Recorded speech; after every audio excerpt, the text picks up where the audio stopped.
नमस्कार दोस्तों, मैं हूं दीपक चौरसिया और हमारी इस खास पेशकश पॉइंट ब्लैंक में आपका स्वागत है। आपको पता है, पश्चिम बंगाल के अंदर चुनाव प्रचार चरम पर है। प्रधानमंत्री मोदी ने पश्चिम बंगाल के लोगों को 6 गारंटी दी हैं। उसके बदले में ममता बनर्जी ने 10 वादे किए हैं। पिछले हफ्ते पॉइंट ब्लैंक में हमने टीएमसी की वरिष्ठ नेता और ममता के संघर्ष के दिनों की सहयोगी डोला सेन से आपको मिलवाया था। इस बार बारी भारतीय जनता पार्टी की है। भारतीय जनता पार्टी के पश्चिम बंगाल में वरिष्ठतम नेताओं में से एक और पश्चिम बंगाल भारतीय जनता पार्टी के पूर्व अध्यक्ष रहे दिलीप घोष जी इस बार पॉइंट ब्लैंक में हमारे साथ हैं। वो न केवल एक सांसद हैं बल्कि एक बहुत अच्छे संगठनकर्ता भी हैं। एक प्रचारक की भूमिका भी वो अंडमान और निकोबार में निभा चुके हैं। दिलीप जी हमारे साथ जुड़ गए हैं। दिलीप जी, आपका हमारे साथ जुड़ने के लिए बहुत बहुत अभिनंदन, आपका आभार। शुरुआत करता हूं मेरा सबसे पहला सवाल, क्या आपको लग रहा है कि बंगाल में परिवर्तन होगा? क्योंकि ममता बनर्जी की पर्सनैलिटी पूरे चुनावों में हावी रहती है। पिछले चुनाव में भी आपने शानदार कैंपेन किया था, लेकिन ममता बनर्जी की पर्सनैलिटी ने आपके इस कैंपेनिंग के ऊपर काम किया। क्या ममता की पर्सनैलिटी के टक्कर में बीजेपी के पास कोई चेहरा है क्या? उम्मीद तो पूरा है। सरकार बीजेपी की बनेगी, परिवर्तन होगी और उसी दिशा में लगभग 1 डेढ़ साल से हम लोग लगे हैं, सब लोग काम में। हमारे राष्ट्रीय नेतृत्व, माननीय प्रधानमंत्री, होम मिनिस्टर से लेकर के बाकी नेता, अभी नए नए हमारे राष्ट्रीय अध्यक्ष बने माननीय नितिन नवीन जी भी, प्रवास उनका 2 3 बार हो चुका है। और पिछले 10 साल से जो लड़ाई यहाँ चल रहा है, धीरे धीरे बीजेपी आगे बढ़ रही है। पिछले चुनाव में हम लोग मुख्य विपक्षी दल बने और फिर जो नौजवान लोग हमारे पार्टी में आए थे काम करने के लिए, उनका भी अनुभव बढ़ा है। इसलिए इस बार की तैयारी पुख्ता है, बहुत पहले से ही है।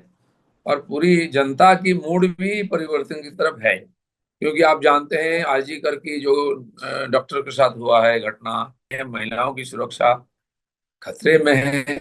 जी दिलीप दादा, अब यह बताइए कि बंगाल चुनाव में सबसे बड़ा मुद्दा एसआईआर का है।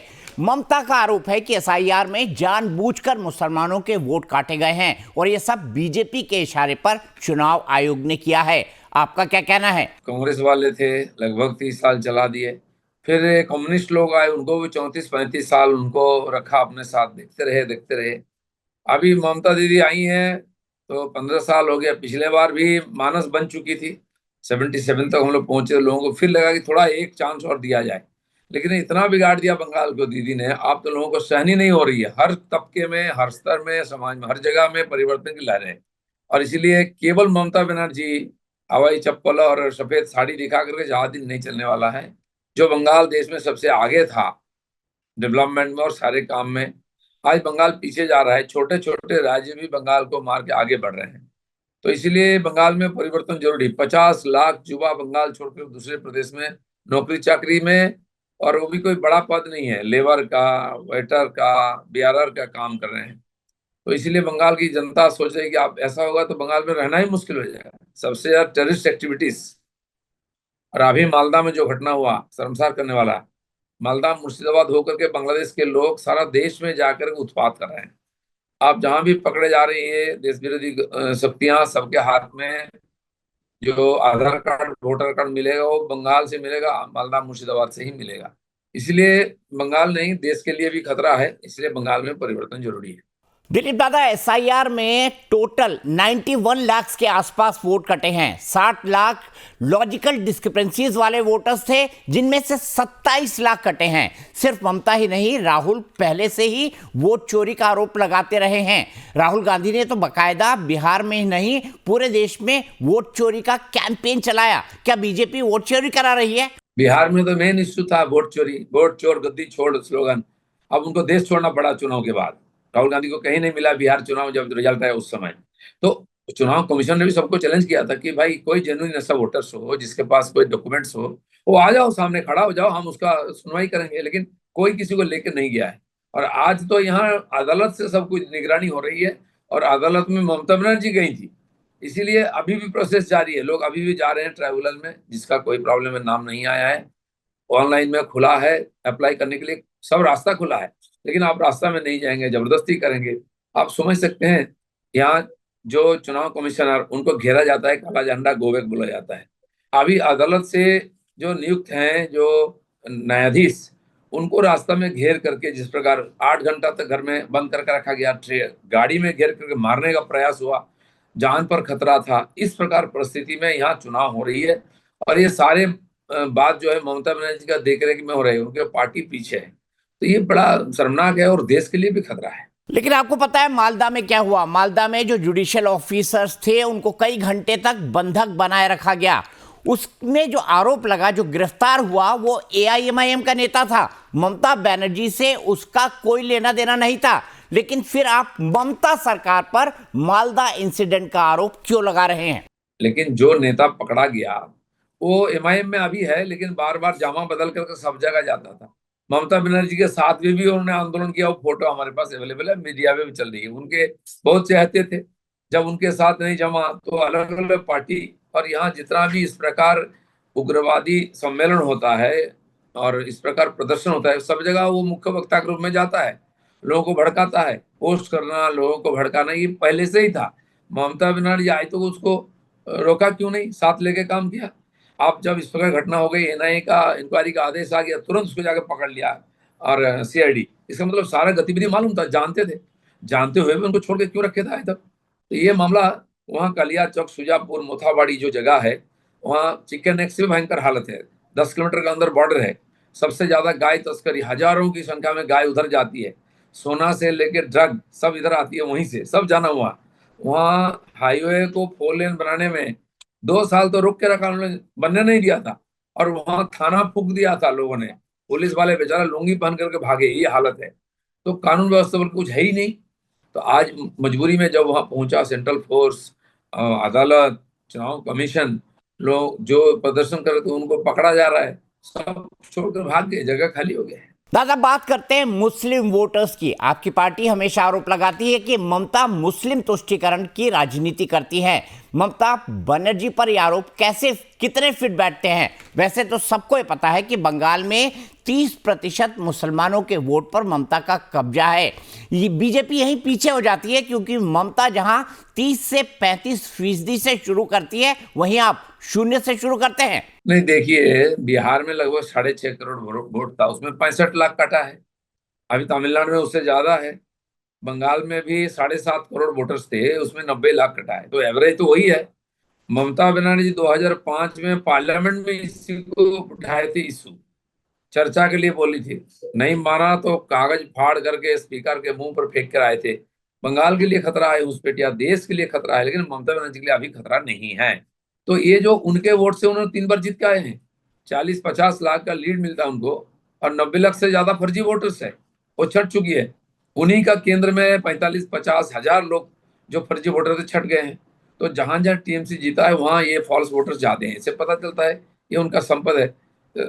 जनता इसमें काफी जागरूक हो गई है, देख रही है जो परिस्थिति जा रही है, ये ठीक नहीं है। अभी सीए हो गया पारित, अभी वाकफ बोर्ड बिल का पारित हो गया, तो सर हर समय दंगा फसाद हुआ। मुर्शिदाबाद में आगजनी हुई, ट्रेन बस चलाया गया, स्टेशन फूंक दिया गया, और मुर्शिदाबाद के हिंदू और सुरक्षा के कारण गंगा पार कर मालदा में जाके और शेल्टर ले रहे हैं, ऐसा दुर्दशा है। ये बात लोगों को बहुत भा रही है, महिलाओं की सुरक्षा, आर्थिक बहाली, ये सारी बात को लेकर के इस बार चुनाव हुआ है। आज साचार कमेटी की रिपोर्ट आई है कि बंगाल में मुसलमान सबसे गरीब, सबसे पिछड़ा है। अब उसके लिए जिम्मेदार कौन है? बीजेपी तो कभी सत्ता में रहा नहीं है, कम्युनिस्ट, कांग्रेस, और कांग्रेस का बाई प्रोडक्ट टीएमसी सत्ता में है। इसीलिए तोषण की राजनीति का विरोध में हमेशा भाजपा रहा है। और जहां जहां ये जो पार्टियां थी, कांग्रेस, आरजेडी, एसपी, दूसरे पार्टी में आंचलिक पार्टियां जो कांग्रेस मुस्लिम तोषण करते थे, उनकी हालत देखिए, हाशिए में चले गए, खत्म हो गए हैं। आज ममता जी का भी वही बात है, 30% ठीक है मुस्लिम वोटर, फिर भी हम मुख्य विपक्षी दल इस बार सत्ता में आएंगे। आसाम में तो उससे भी जब 45% होगा, ईसाई मुसलमान मिला करके, गोवा में तो मेजोरिटी में है, फिर भी बार बार सत्ता में हम आते हैं, पार्लियामेंट भी जीतते हैं, असेंबली में जीतते हैं। क्यों? जनता जानती है कौन डेवलपमेंट कर सकता है, कौन सुरक्षा दे सकता है, कौन आगे बढ़ा सकता है। आज समझदार हो गए लोग, सब कुछ अवेलेबल में आपका हाथ का मोबाइल में, इसलिए लोग जानबूझ करके वोटिंग करते हैं, और भाजपा बार बार जीत जाती है, आप इस बार भी जीतेगी। मैं आपकी बात मान रहा हूं, लेकिन वो वहां पर बाबरी मस्जिद बना रहे हैं। यदि बीजेपी सत्ता में आए तो बाबरी मस्जिद का क्या होगा? हुमायूं कबीर कोई हमारा कोई दोस्त नहीं है, वो पहले कांग्रेस में रहे, फिर ममता बनर्जी की पार्टी में मंत्री भी बनाए गए, फिर एक बार भाजपा में भी आ गए थे। उनका कितना क्रेडिबिलिटी है सोसाइटी में। तो कोई भी पार्टी बना सकता है, चुनाव लड़ सकता है, कौन मना कर सकता है। तो भविष्य बोलेगा क्या है। अगर मैंने भी कई बार बोला कि बंगाल की मुस्लिम समाज अगर पिछड़ा है तो उसके लिए कोई कुछ नहीं कर रहा है, उसके लिए कोई करना चाहता है। हुमायूं कबीर खुद मुसलमान है, वो अगर चाहें कि उनकी सोसाइटी की तरक्की हो, उसके लिए काम कर रहे तो वेलकम है। आप सीधा सीधा जाओ, बोलो, और वो बाबरी मस्जिद बनाकर नहीं होगा। ये मस्जिद तो देश में सब जगह बनता है, बंगाल में मोहल्ले मोहल्ले बन रहा है। लेकिन समस्या यहाँ है कि हम हमारा इतना ही कहना है कि बाबर के नाम से कोई मस्जिद बंगाल देश में नहीं बनना चाहिए। इश्यू को लेकर लड़ाई है, आज जो शहीद हो गई है बाबरी मस्जिद, राम मंदिर खड़ा हो गया है। केवल सेंटीमेंट के लिए आप मस्जिद बना रहे तो इसका विरोध हम भी करेंगे, और सबको करना चाहिए। आप 4 मस्जिद और बनाइए अगर जरूरत है तो, लेकिन मुसलमानों का क्या तरक्की होगा बाबरी मस्जिद से, ये प्रश्न है। बाकी कुछ भी करें उसमें क्या है, कानून के संविधान के अंदर काम करिए आप। बीजेपी के कुछ नेता कह रहे हैं कि सत्ता में आने के बाद इस जो तथाकथित बाबरी मस्जिद है, जो हुमायूं कबीर ने मस्जिद बना रहे उसका नाम बाबरी मस्जिद रखा है, उसकी एक एक ईंट तोड़ देंगे। ऐसा है क्या? ये मैंने बीजेपी के कुछ नेता कह रहे हैं। नहीं नहीं, ये तो रिएक्शन में होता है। देखिए, उन्होंने पहले जो जमीन चुना था उसमें कुछ नहीं हुआ, ना रिकॉर्ड ना अनुमति। तो मतलब आप भी पॉलिटिक्स करने के लिए बना रहे हैं। अगर बनाना है तो सही ढंग से, कानूनी ढंग से, धार्मिक आधार पर जो व्यवस्था उस पर करिए ना। कौन मस्जिद में मना करता है, कोई मना ही नहीं है। लेकिन केवल राजनीति करने के लिए, भड़काने के लिए ऐसा करेंगे तो उसका रिएक्शन तो होना ही है। दादा, इस चुनाव में आपकी क्या रणनीति है? कितनी सीटों पर बीजेपी जीतने का लक्ष्य लेकर चल रही है? कुल सीटें 294 है और मैजिक फिगर 148 का। और अभी भी हमारा पकड़ है, वहाँ हर स्तर में जीतते हैं। लेकिन कलकत्ता, नदिया, मुर्शिदाबाद, मालदा, इस क्षेत्र में हमारा ताकत कम था। और वामपंथियों ने भी जो सरकार बनाई, इतने साल चले, उनका भी कलकत्ता क्षेत्र में पकड़ कम थी। वो कांग्रेसी का गढ़ था, उससे ममता की तरफ गए लोग। अभी की जो घटना हुई है आप देखिए, जो आरजीकर का आंदोलन हुआ, कलकत्ता को केंद्र करके इतनी बड़ी आंदोलन, शांतिपूर्वक आंदोलन, कैंडल मार्च, और रात को 1 बजे हजारों की संख्या में महिलाएं आए। कलकत्ता में, आसपास में सबसे बड़ी आंदोलन हुई। बाकी जो घटनाएं हो रही कलकत्ता को केंद्र करके, इससे लोग बहुत प्रभावित हैं, बहुत सतर्क हैं। इसका प्रतिवाद लोग करना चाहते हैं। इसलिए मुझे जो लग रहा है, इस बार लोगों की जो मानस है, कलकत्ता क्षेत्र में इस बार भी बहुत अच्छा एवं चमत्कारी रिजल्ट हो। एक सवाल टिकट वितरण को लेकर। शुभेंदु अधिकारी और उनके भाई को टिकट मिला, अर्जुन सिंह और उनके बेटे पवन सिंह को भी टिकट मिला, लेकिन आपकी पत्नी को टिकट नहीं मिला। क्या आप नाराज हैं? नहीं, मेरे पत्नी एक पार्टी के कार्यकर्ता है। उनके जैसे हजारों लोग अप्लाई किए थे टिकट के लिए। जिनकी जिक्र आप कर रहे हैं, ये पहले से नेता हैं, पहले से एमएलए थे। और ठीक है, जिस पार्टी में वो लोग थे वहाँ परिवारवाद ये सब चलता था। लेकिन जीते हुए कैंडिडेट जिनका परिचित है, पार्टी को लगा कि इनको देने से किसी का पत्नी और भाई हो इसलिए टिकट मिलता है। मुझे नहीं लगता है। अरे बीजेपी में नहीं होता है, किसी को चाहिए तो काम करते करते उनको भी मिल सकता है। अब सबसे महत्वपूर्ण सवाल। ममता के सामने कोई चेहरा आपका टिकता नहीं है। ममता के सामने बीजेपी का सीएम फेस कौन होगा आपने अभी तक अनाउंस नहीं किया है, लेकिन माना जा रहा है कि शुभेंदु अधिकारी ही सीएम बनेंगे यदि बीजेपी सत्ता में आई तो। ऐसा है क्या? नहीं, देखिए, भारतीय जनता पार्टी कहीं तो फेस को डिक्लेयर करता नहीं। किसी राज्यों में, अभी महाराष्ट्र हो गया, अभी हरियाणा हो गया, दिल्ली, उड़ीसा में हम लोग जीत गए। सब लोग बोल रहे थे बीजेपी को नहीं मिलेगा मेजोरिटी, लेकिन इतना लैंडस्लाइड विक्ट्री हुई, किसी को उम्मीद नहीं थी। तो पार्टी की एक कल्चर होती सबकी। अभी क्या है, हमारे देश में जो पार्टियां चलती थी, किसी चेहरे के साथ वो पार्टी को जोड़ा जाता था, उनके साथ चलता था। अब मुलायम सिंह जी नहीं है तो पार्टी डामाडोल है, लालू प्रसाद जी नहीं रहे, एक्टिव नहीं रहे तो उनकी पार्टी डामाडोल है। बाकी विश्वनाथ सिंह जी एक व्यक्ति आए और प्राइम मिनिस्टर बन गए। ये है इतिहास सारा। अब ममता बनर्जी के साथ भी हुई है, उनके साथ पार्टी जुड़ी हुई है, विदाई साथ में ही होगी। भारतीय जनता पार्टी एक कलेक्टिव लीडरशिप को लेकर चलता है, विचारधारा को लेकर चलता है। और हमारे पास जो चेहरा है, माननीय नरेंद्र मोदी जी, दुनिया में एक ही चेहरा है। उन्हीं के आधार पर उन्होंने जो एडमिनिस्ट्रेशन दिया है और डेवलपमेंट दिया है, वो एक उदाहरण बना है सब जगह। उसी को लेकर हम आगे चल रहे हैं।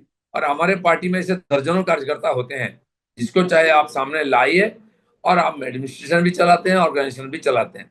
इसलिए भाजपा में ये कोई संकट नहीं है। लेकिन ममता जी पिछले बार हार गई, जहां लड़ी थी, शुभेंदु बाबू ने उसको हराया मेदिनीपुर में।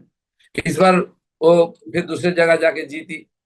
तो इस बार वहां भी हम लोग शुभेंदु बाबू को खड़ा कर दिए, 2 जगह से उनको वहां रोक के रखने के लिए रोकेंगे।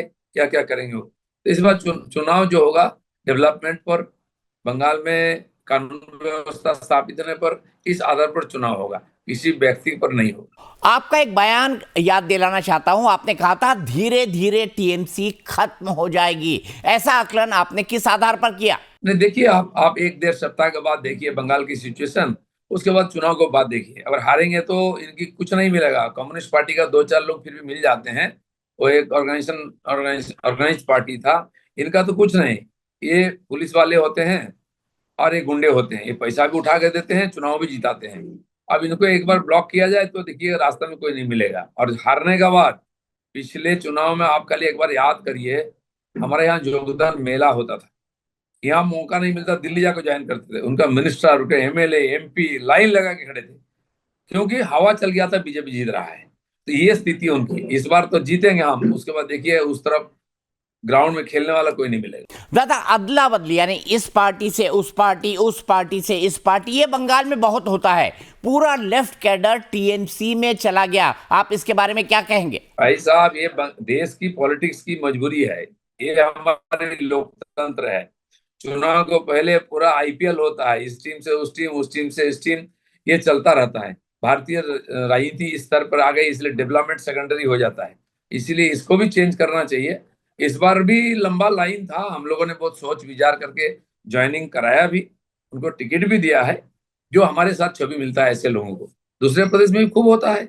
वहां भी हमारे पार्टी में जो लोग आए हैं, अभी विश्व शर्मा जी हैं, वो तो कांग्रेस के ही थे, बड़े नेता थे, और भाजपा में आए, जीते, पूरा नॉर्थ ईस्ट को जीता है, और वहां सुशासन दे रहे हैं। तो लेना तो है ही है जो लोगों का। हमारे पास भी नेता की कमी होती है, कई जगह तो लेना पड़ता है, लेकिन वो उनको धीरे धीरे हमारे कल्चर में डालते हैं। बड़ा सवाल दादा घुसपैठियों का है। केंद्र में आपकी सरकार है, 11 साल से ज्यादा का वक्त हो गया है। ऐसे में आपकी भी जिम्मेदारी बनती है। केंद्र में आपकी सरकार है, 11 साल हो गए हैं, घुसपैठियों को आप मुद्दा बना रहे हैं चुनाव में। सबसे बड़ा कि घुसपैठी अभी तक यहाँ है क्यों, ये बाहर क्यों नहीं हुए? बिल्कुल इस दिशा में काम हो रही है। लगभग 1922 किलोमीटर जो सीमा है बांग्लादेश के साथ बंगाल का, इसमें बेड़ा लगाने की प्रयास पहले से हो रही है। माननीय राजनाथ सिंह जी जब डिफेंस मिनिस्टर थे, होम मिनिस्टर थे, उन्होंने प्रयास की थी। ममता बनर्जी आनाकानी करते थे, नहीं देते थे जमीन, पैसा देने के बाद भी नहीं। उन्होंने आगे 99 में उनके साथ मीटिंग भी की, और लास्ट में उन्होंने बोल दिया हम जमीन नहीं देंगे, आप कर लीजिए। वो जमाना गया। माननीय अमित शाह जी जब आए होम मिनिस्टर बन के, वो चर्चा में नहीं है, जो सूचना देना बात करना कर दिया। आपने तैयारी पर, अपने एक्टिविटी पर, और जमीन लेके वो लगभग 1000 किलोमीटर छूटा था। अभी 300-400 किलोमीटर होगा, जो भयंकर जंगल है, जल है, और दलदल है, नदी है, थोड़ा सा दुर्गम जगह, फिर भी प्रतिनियत तो बनते जा रहा है। मैंने पार्लियामेंट में था तो होम स्टैंडिंग कमेटी का मेंबर था। तो ये पैरामिलिट्री फोर्सेस, इनका भी हम लोग देखते थे। मैं जहां भी जाता था बॉर्डर में जाके उनका आउटपोस्ट में चाय पीता था और हालचाल पूछता था। इतने इतने पानी में गामबूट पहन कर वो ड्यूटी करते हैं हमारे बीएसएफ के जवान। तो मैं देखा था वहाँ थोड़ा दुर्गम था, लेकिन ऐसे भी बहुत जगह बारबेड वायर लग गया है। अब धीरे धीरे वो भी पूरा हो जाएगा, फिर ये सारा मामला ठंडा हो जाएगा। तो बीजेपी आया तभी ये बन रहा है, लेकिन यहाँ से कभी सहयोग नहीं होता था, ना वामपंथियों के जमाने में, ना ममता जी के जमाने में। लेकिन सवाल है कि जो घुसपैठिए अंदर हैं, उन्हें बाहर करने का प्रयास इन 11 सालों के दौरान क्यों नहीं किया गया? जम्मू कश्मीर में भी रोहिंग्या बैठे थे, मुंबई में, दिल्ली में, चेन्नई तक पहुंच गए थे। वहां से तो शुरू हो गया है खदेड़ना। असम से शुरू हुआ, बहुत बड़ा आंदोलन चला। तो ये बाकी काम धीरे धीरे हो जाएगा। अभी तो एसआईआर से उनको अलग किया गया है, कोई सरकारी डॉक्यूमेंट्स अधिकार उनको नहीं मिलेगा। और फिर धीरे धीरे ऐसे लोग जो घुस गए हैं अनवांटेड, फिर धीरे धीरे कानूनी व्यवस्था उन पर होगा।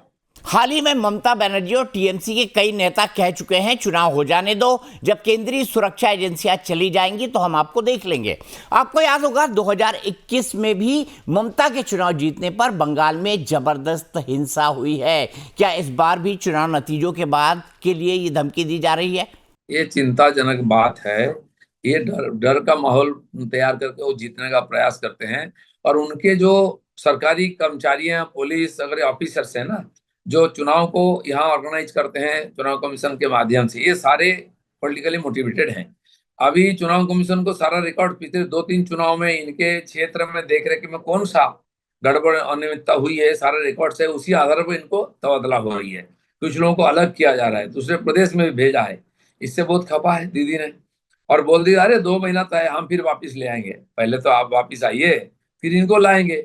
उसी उम्मीद में लोग बैठे थे, लेकिन चुनाव कमीशन ने देखा जो जो दागी ऑफिसर है उनको एकदम अलग किया चुनाव से, और इसके कारण लोगों में हिम्मत बढ़ रही है।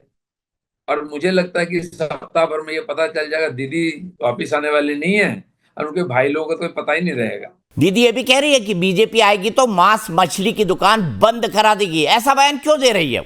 मैं बोलता हूँ बंगाल के लोग मछली खाते हैं, मछली का उत्पादन भी होती है, लेकिन अभी बंगाल की जो मछली की डिमांड खपत है वो सेल्फ सफिशिएंट नहीं है। आंध्र से लाना पड़ता है अंडा मछली डिम।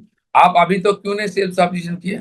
हम तो सत्ता में आते ही पहले बंगाली लोगों को माछ भात खाने की सारी व्यवस्था करेंगे। मोदी जी चावल दाल दे रहे हैं, हम मछली की व्यवस्था करेंगे, सफिशिएंट करेंगे, और मछली कम दाम में खिलाएंगे लोगों को, दीदी जो नहीं कर पाई है। इसलिए इस प्रकार झूठ मूठ आरोप लगाने लोगों को डराने का प्रयास कोई काम नहीं आएगा। आपने ये भी कहा है हाल ही के बयानों में कि बंगाल में बीजेपी सत्ता में आई तो योगी मॉडल लागू करेंगे। योगी मॉडल से आपका क्या मतलब है? इतना गैरकानूनी यहाँ कब्जा हुआ है, सरकारी जमीन, रेल की जमीन आदि, रोड नहीं बढ़ा सकते हैं आप कलकत्ता में गाड़ी लेके घूम नहीं सकते, जितना डिस्ट्रिक्ट टाउन है कहीं गाड़ी से नहीं जा सकते आप, ऑटो टोटो जाता है।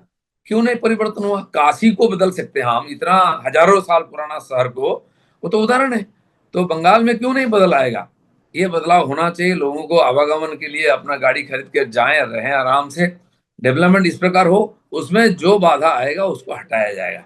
डेवलपमेंट में कोई बाधा नहीं आएगा, जो बाधा देगा उसके साथ वही सुलूक होगा जो यूपी में हुआ है।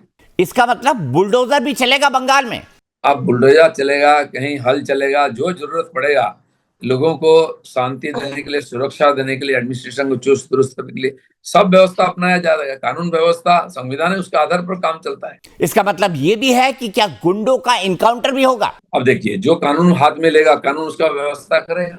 योगी ने तो यूपी में अवैध बूचड़खानों को बंद करा दिया, क्या बंगाल में भी बीजेपी ये करेगी? नहीं, देखिए बुचड़ खाना कहाँ चलना नहीं चलना, कहीं भी कोई भी गैरकानूनी ढंग से करेगा ठीक नहीं है।